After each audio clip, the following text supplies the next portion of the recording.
యొక్క చరిత్రను ఎప్పటికప్పుడు ఆ జాతిలో వస్తున్నటువంటి కొత్త తరాలకు తెలియజేస్తూ ఉండాలి. ఏ జాతి అయినా పురోగమించడానికి ఆ జాతి నిర్మాణంలో త్యాగాలు చేసినటువంటి వారు, ముఖ్యమైన ఘట్టాల్లో వారు నిర్వహించినటువంటి పాత్ర కొత్త తరాలకు మార్గదర్శకం అవుతుంది. ఈనాడు కీర్తిశేషులు పొట్టి శ్రీరాములు గారి జయంతిని 120 సంవత్సరాల తర్వాత కూడా జరపడానికి ఇదే కారణం అని మీకు మనవి చేస్తుంది.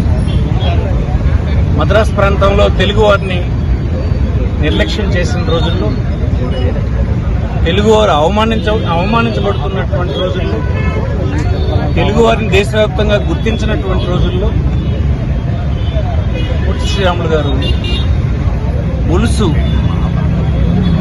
వారింట అమర నిరాహార దీక్షని వారు ప్రారంభించడం జరిగింది. ఆనాడు టవరింగ్ పర్సనాలిటీ అయినటువంటి, కాంగ్రెస్లో టవరింగ్ పర్సనాలిటీ అయినటువంటి రాజాజీకి భయపడి ఏ ఒక్కరూ ముందుకు రాని రోజుల్లో శ్రీరాములు గారు గుండె ధైర్యంతో ఈ కార్యక్రమాన్ని చేపట్టడం జరిగింది. నాడున్నటువంటి తెలుగువారు, మద్రాసులో నివాసం ఉన్నవారు కానీ, మద్రాసు వెలుపడున్నటువంటి వారు కానీ, కనీసం వారిని పలకరించినటువంటి వారు, ప్రోత్సహించినటువంటి వారు, పరామర్శ చేసినటువంటి వారు కూడా లేకపోయినటువంటి పరిస్థితులు రాజాజీ వల్ల కలిగినాయి. అలాంటి పరిస్థితుల్లో 57 రోజులు ఏకదాటిగా నిరాహార దీక్షలు చేసి చాలా భయంకరమైనటువంటి మరణాన్ని తెలుగు జాతి కోసం తెచ్చుకున్నటువంటి వ్యక్తిని మనం ఈనాడు జ్ఞాపకం చేసుకోకుండా, స్మరించుకోకుండా ఎలా ఉండగలం?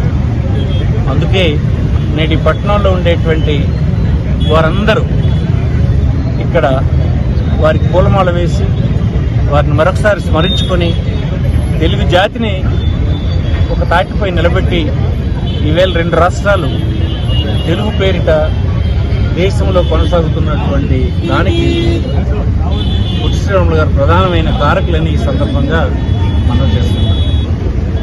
ఎప్పుడైనా కొత్త తరాలకు నాడు ఈ జాతి నిర్మాణంలో పాత్ర నిర్వహించినటువంటి వారిని తల్లిదండ్రులు ఎప్పటికప్పుడు వారి గొప్పతనాన్ని, వారు చేసినటువంటి త్యాగాల్ని తెలియజేస్తూ ఉండాలని ఈ సందర్భంగా మనం చేస్తూ, పొట్టి శ్రీరాములు గారికి మరొకసారి మనందరి తరఫున నివాళులు అర్పిస్తూ సెలవు. నమస్కారం.